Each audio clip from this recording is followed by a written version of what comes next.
Friends, हम लोग CCP में देख रहे थे अपना चैप्टर। अभी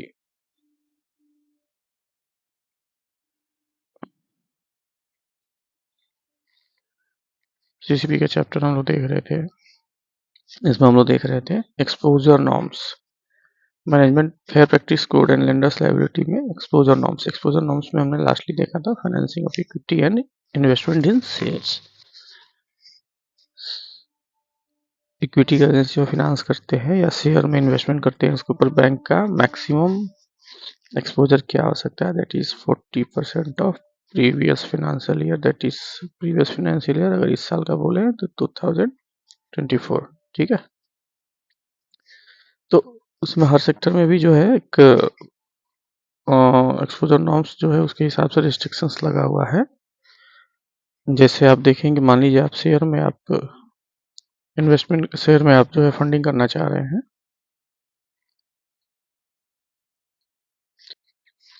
तो शेयर में फंडिंग करना चाह रहे हैं तो शेयर के लिए भी जो है अलग अलग डीमेट फॉर्म है और फिजिकल फॉर्म है, दोनों के लिए क्या क्या है, अलग अलग इसमें रेस्ट्रिक्शंस नॉर्म है। जैसे क्या है, अब देखिए, कुछ नेचर ऑफ कैपिटल्स है, मार्केट शेयर से where the advance against share to individual. अगर इंडिविजुअल को आप शेयर का एडवांस कर रहे हैं तो उसमें हो सकता है शेयर, हो सकता है कन्वर्टेबल बॉन्ड्स, हो सकता है कन्वर्टेबल डिवेंचर्स, हो सकता है यूनिट एंड इक्विटी ओरिएंटेड।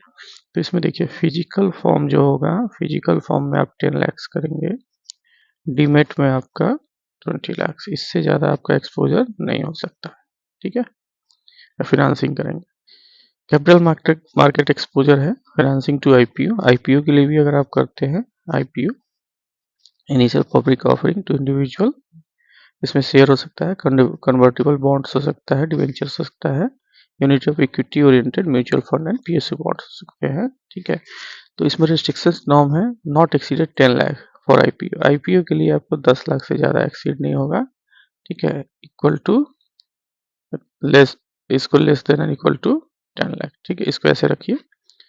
इसमें क्या है, नो फाइनेंस जो होगा to corporate for investment in IPO of other corporate. किसी भी कॉर्पोरेट को जो है किसी दूसरे कॉर्पोरेट में इन्वेस्टमेंट के लिए आपको फाइनेंस नहीं करना है, ठीक है। No finance to NBFC on lending to individual for IPO. NBFC को फाइनेंस नहीं करना है। तो finance for IPO is treated as a capital market exposure. जब आईपीओ को आप फाइनेंस करेंगे आईपीओ के लिए, तो ये आपका कैपिटल मार्केट एक्सपोजर में आएगा। थर्ड हो गया bank finance to assist employed by share. इसमें आएगा ESOP, stock employ stock of purchase of option plan, ठीक है। इसमें जो है आप जो है टोटल शेयर वैल्यू का 90% तक कर सकते हैं। मान लीजिए आपको, अब किसी ने, आपके बैंक ने आपको 2000 ईएसओपी के तहत जो है शेयर ऑफर किया और 20-50 रुपए के हिसाब से जो भी कॉस्ट इसका बनता है 2-5-10, ठीक है। मान लीजिए 10 लाख बनता है, ठीक है। तो 10 लाख से 90% 9 लाख रुपया कर सकता है, और 20 lakh whichever is lower, 20 lakh से नीचे आपको वैल्यू का 90% एंड और 20 lakh whichever is less. Advance against share to stock broker. Stock broker को शेयर के अगेंस्ट एडवांस, तो bank are free to provide credit facility based on their commercial judgement. However, bank do not exceed credit facility directly or indirectly for arbitrage operation या stock exchange। arbitrage operations के against से exceed नहीं होना चाहिए, ठीक है। Bank financing to individual against share to joint holder. मान लीजिए शेयर है, जॉइंट होल्डर के नेम पे है, थर्ड पार्टी बेनिफिशियरी है, तो finance would not be circumvent the limit place on loan and advance against share and other security specified above.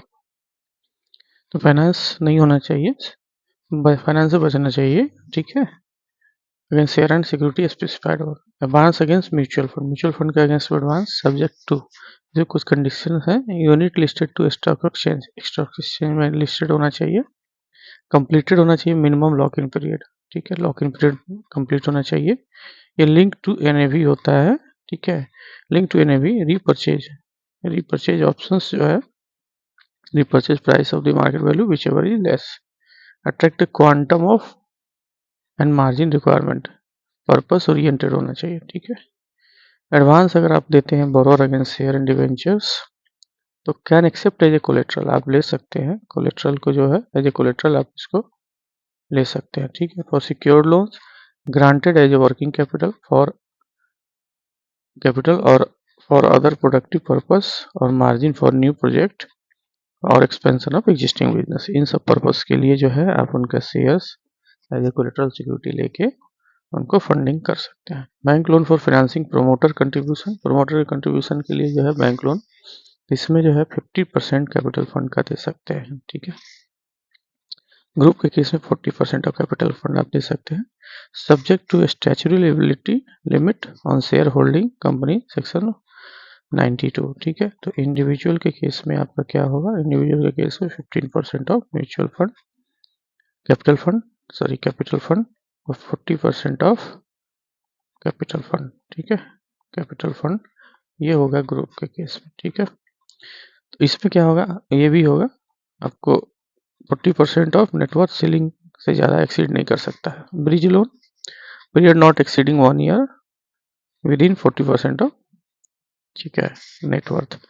40% के ceiling से ज़्यादा नहीं होगा, बट एक साल से ज़्यादा का लोन आप ब्रिज लोन नहीं दे सकते। इन्वेस्टमेंट इन वेंचर कैपिटल, अगर आपको वेंचर कैपिटल में इन्वेस्टमेंट करना है तो it should not be exceed 20% within the capital market exposure norms and 40% of the networth as on 31 March previous year, ठीक है।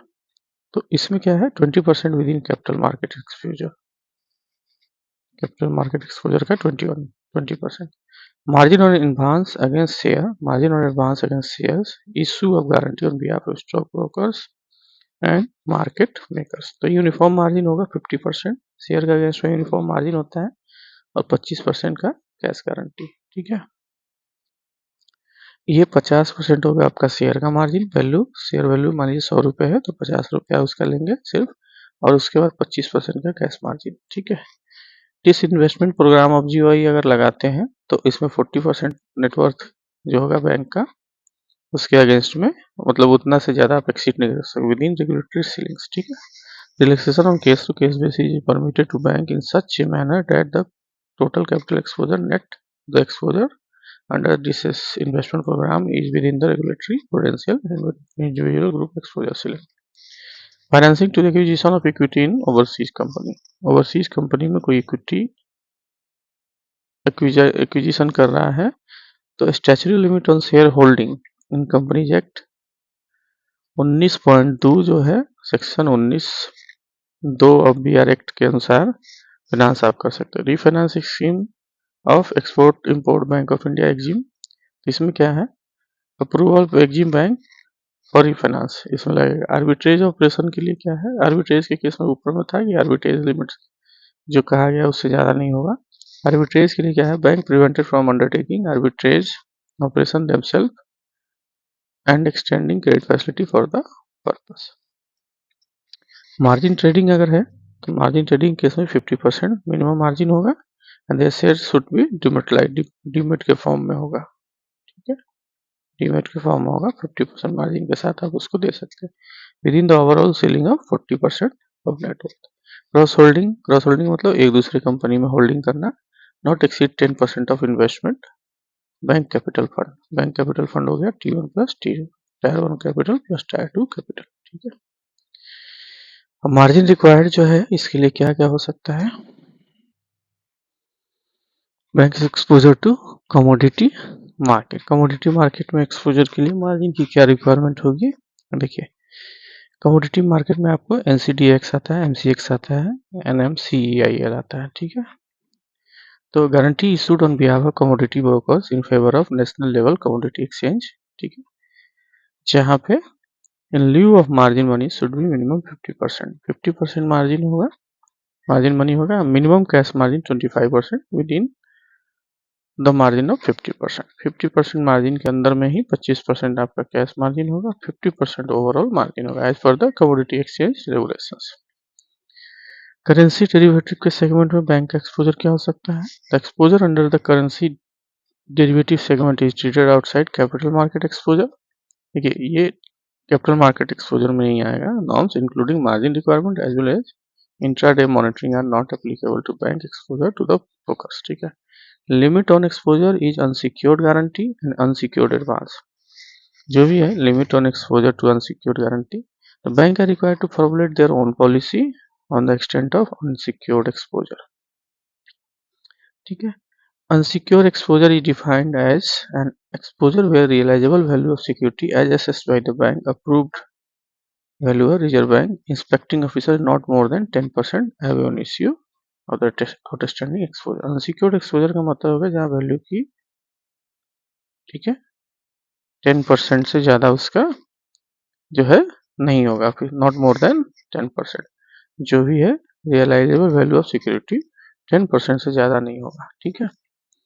तो इस केस में क्या करता है, लिमिट टू एक्सपोजर क्या होगा, अनसिक्योर्ड गारंटी अनसिक्योर्ड एडवांस के केस में, तो यहाँ पे अनसिक्योर्ड माना जाएगा। The right licence authorisation ETC charge to the bank as collateral respect of project including in first project finance by them should not be reckoned as a tangible security for the purpose of determining the amount of unsecured advance। ठीक है।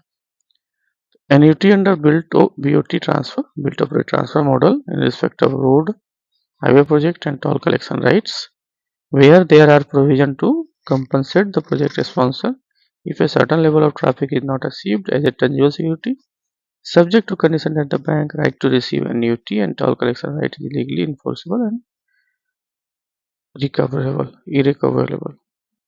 देखिए government का road जो बनता है, government का road होता है, एक तो गवर्नमेंट ने निकाला, ठीक है, गवर्नमेंट का रोड है, इस पर इसने टेंडर निकाला, टेंडर के हिसाब से मान लीजिए 10 लाख रुपए का कंस्ट्रक्शन है। ठीक है। जो भी है क्या बोलते हैं उसको, कॉन्ट्रैक्टर ने, किसी ने कॉन्ट्रैक्ट लिया, 10 लाख में रोड बना के दे दिया। ठीक है। तो ये सिंपल हो गया, पहला रोड बना के दे दिया, बाकी काम गवर्नमेंट का, इसका मेंटेनेंस करना, एवरीथिंग। ठीक है। दूसरा होता है कि ठीक 10 लाख में रोड भी बनाना है और प्लस उसको 5 ईयर्स तक मेंटेन भी करना है। आजकल सारे गवर्नमेंट यही कर रहा है, 5 ईयर्स तक मेंटेन भी करना है। ठीक है। तीसरा हो गया BOT built operate and transfer. ठीक। इसमें क्या है, ये दोनों में टोल का कलेक्शन, अगर टोल लगता होगा टोल का कलेक्शन गवर्नमेंट करती है। BOT का मतलब हो गया कि ये 10 लाख लगना है तो 10 लाख जो है कॉन्ट्रैक्टर लगाएगा, उसको बनाएगा, 10 ईयर्स या 20 ईयर्स जिसका भी है, 20 ईयर्स तक गवर्नमेंट उसको दे देती है या 10 ईयर्स तक दे देती है। ये बनाएगा, उस पर जो भी ट्रैफिक होगी उससे टोल कलेक्शन करेगा। ठीक है। अपना खुद का सब कुछ रखेगा ये, क्योंकि पैसे उसने लगाए, इन्वेस्टमेंट किए हैं, तो उससे उसकी अर्निंग होनी चाहिए। और टोल वसूलेगा, सब कुछ करेगा, मेंटेन भी करेगा, सब कुछ करेगा। अब जब टर्म उसका खत्म होने लगेगा, 10 ईयर्स या 20 ईयर्स जिस जो भी टर्म है, उसके बाद ये क्या करेगा, उस रोड को फिर गवर्नमेंट को हैंड ओवर कर देगा। ठीक है। मीन्स आप इसको कह सकते हैं कि जैसे दुधारू गाय लिया, दुधारू गाय जो बोलते हैं ना, दुधारू गाय लिया, इसका बछड़ा जब तक दूध दिया तब तक तो उसका दूध का इस्तेमाल किया, जब वो बछड़ा जो गैया गैया जो है दूध देना बंद कर दी तो फिर उसको मालिक को वापस कर दिया। ठीक है। तो इसी को बोलते हैं BOT built operate and transfer. ठीक। ब्रेक इवन एनालिसिस एक इंपॉर्टेंट है, प्रॉब्लम देखिए इसमें क्या है।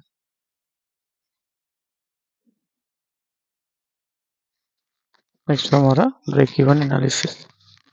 ब्रेक इवन एनालिसिस के केस में क्या है, कुछ एक प्रॉब्लम दिया है, उसको देखते हैं। ब्रेक इवन एनालिसिस क्या बोलते हैं, जैसे कोई कंपनी आज स्टार्ट हुई, ठीक है, और स्टार्ट होने के बाद, ठीक है, आज स्टार्ट हुई तो फर्स्ट फाइनेंशियल ईयर में ऐसा नहीं हो सकता कि उसको सीधा प्रॉफिट हो जाए, तो ऐसा कम केस में होता है।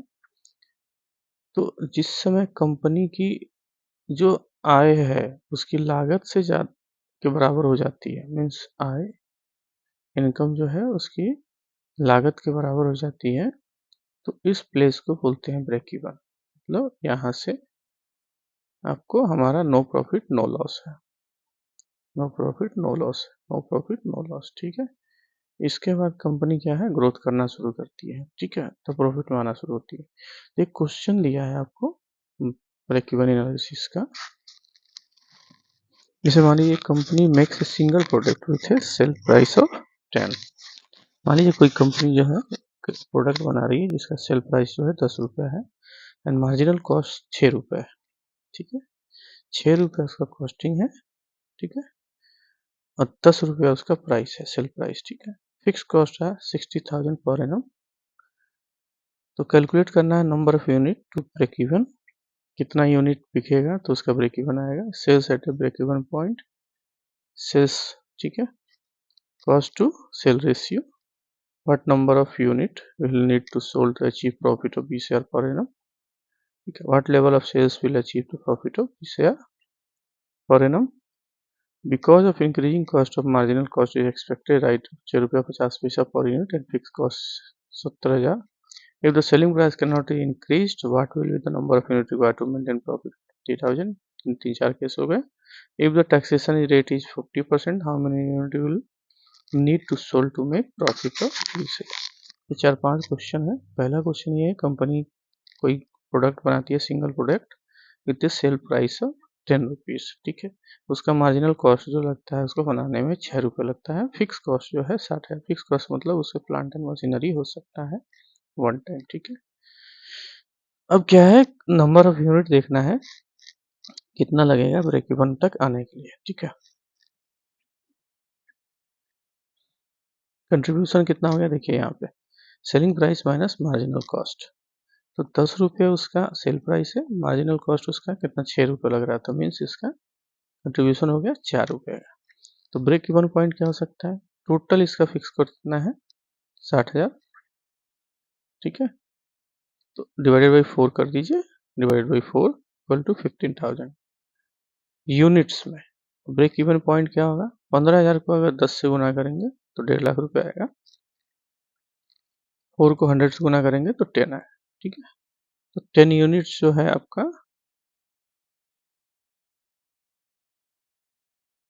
10 जो है आपका ब्रेक इवन पॉइंट 10 रुपये के हिसाब से ये आपका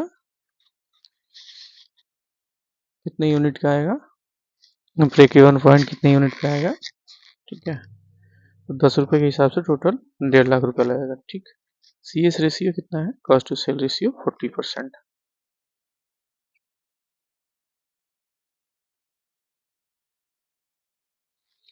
number of unit target profit के लिए क्या होगा, 60,000 आपका फिक्स कॉस्ट है, 20,000 आपको प्रॉफिट चाहिए, डिवाइड कर दीजिए, divided by 4, 80,000 divided by 4 equal to 20,000 रुपये होना चाहिए। नंबर ऑफ यूनिट जो है 20,000 आपका सेल होना चाहिए, तब आपको प्रॉफिट आएगा, ठीक है। सेल्स फॉर टारगेट प्रॉफिट, तो सेल्स हो जाएगा आपको 20,000 गुना 10 रुपये के हिसाब से 2 लाख रुपये का।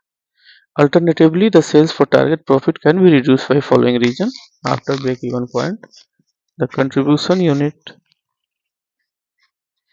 per unit become net profit per unit. So that 15,000 were required to break-even point, 5,000 extra units would be required to make 20,000 profit. Total units कितना हो जाएगा, 5,000 एक्स्ट्रा यूनिट है, 15,000 पहले से है, ठीक है। 15 unit required to break even point, 5,000 extra unit बराबर 20,000 और 10 रुपये के हिसाब से कितना होगा 2 लाख रुपये, ठीक है। टोटल यूनिट आपको 2 लाख रुपए का। तो note the fix cost, marginal cost and contribution have been changed, अब चेंज हो गया, पहले 60,000 था, अब कितना आ गया 70,000, यहाँ 70,000 था, 70,000 चेंज हुआ फिक्स कॉस्ट। तो हमको वहाँ भी 20,000 का प्रॉफिट चाहिए, तो दोनों का हो गया 90, ठीक है, 90 डिवाइडेड बाई, यहाँ देखिए 6.5 रुपये यूनिट पड़ रहा है, ठीक है, 10 रुपये का सेल ही है, सेल 6.5, आपका सेल जो है ये 10.5 रुपया है और इसका कॉस्ट जो आ रहा है ये 6.5 आ रहा है, मतलब 3 रुपये 50 पैसा आपका मार्जिन है। तो इसमें कितना आएगा, टोटल आपको प्रॉफिट के लिए क्या करना पड़ेगा, 90,000 डिवाइडेड बाई 3.50, मतलब 25,700 यूनिट, 14 यूनिट आप बेचिएगा तो आपको टारगेट प्रॉफिट 20,000 रुपये आएगा।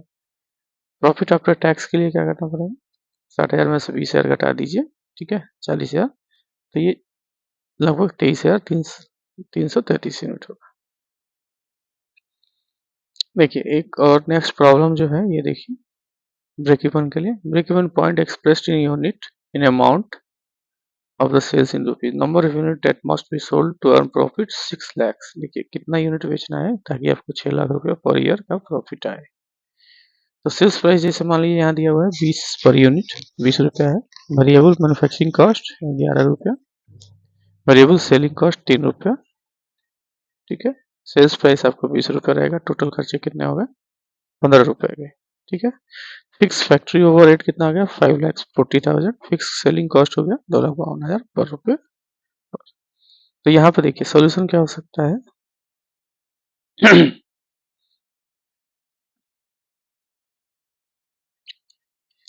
सेल्स क्या होगा variable cost plus fix cost plus profit, ठीक है।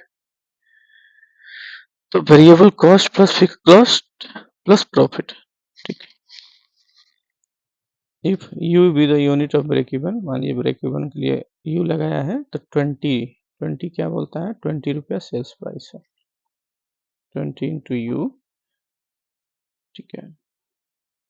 यहाँ पे कॉस्ट कितना है variable cost 11 into 3 into you, ठीक, प्लस ये कितना हो जाएगा 11 into 3 into you plus 5,40,000 plus 2,52,000 plus 0, ठीक है।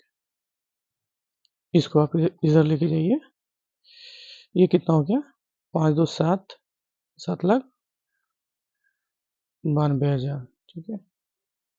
ये 0 हो गया। अगर इसको आप इधर लेके जाते हैं तो 11 प्लस 3 इंटू 15 20, तो आप इसको ऐसे लेके जाइए 20u माइनस 11 15u, ठीक है। तो कितना आ जाएगा 5u इक्वल टू 7,92,000, 7,92,000। अब इसको आप 5 से गुना भाग देंगे तो कितना आएगा 5 एकम 5 2 बचा 25। तो यहाँ फ्रेंड्स जो है ये आएगा, देखिए यहाँ पे जो है मुझे लगता है यहाँ पे गलत दिया हुआ है, ये 20 आपका था 20 का सेल है आपको, प्लस 2 कॉस्ट लग गए आपको वेरिएबल कॉस्ट और वेरिएबल सेलिंग कॉस्ट, ठीक है 15 लग गए। तो यहाँ 15u बराबर हो गया 7,92,000, ठीक है। तो ये आएगा 5 का मतलब हो गया टोटल आपको कितना यूनिट आ जाएगा 7,92,000 डिवाइडेड बाई 5 मतलब 1,58,400, इतना यूनिट आपको चाहिए, ठीक है। तो यहाँ भी क्या होगा, अब जैसे ये आपका 1,58,400 रुपया चाहिए। अब इसको आप 20 से गुना करिएगा, 1,58,400 इंटू 20 आप करिएगा 31,68,000 रुपये आपको लगेगा, ठीक है। शेष यहाँ पे कहता है इफ भी is the number of required earn profit of 6 lakh per year, तो 20 रुपये का है 14 रुपये ये 7,92,000 प्लस 6,000 और टोटल जो हो गया 2,32,000 यूनिट, ठीक है। अब ये देखिए रेशियो एनालिसिस है, ये कुछ रेशियो एनालिसिस दिया है आपको देखना है। नेट प्रॉफिट मार्जिन क्या होगा net income divided by sales. Return on assets क्या हो सकता है net income divided by total assets. Return on assets यही होगा कि जितना आपको इनकम हुआ आपने कितना उसमें इन्फ्यूज किया, टोटल कैपिटल इन्फ्यूज किया वही है। Return on investment net profit after tax divided by TNW total net worth, ठीक है। बुक वैल्यू ऑफ शेयर क्या हो सकता है, तो बुक वैल्यू ऑफ शेयर क्या होगा नंबर ऑफ शेयर तो रहेगा, उसके ऊपर आपका TNW कितना है टेंजिबल नेटवर्थ, ठीक है।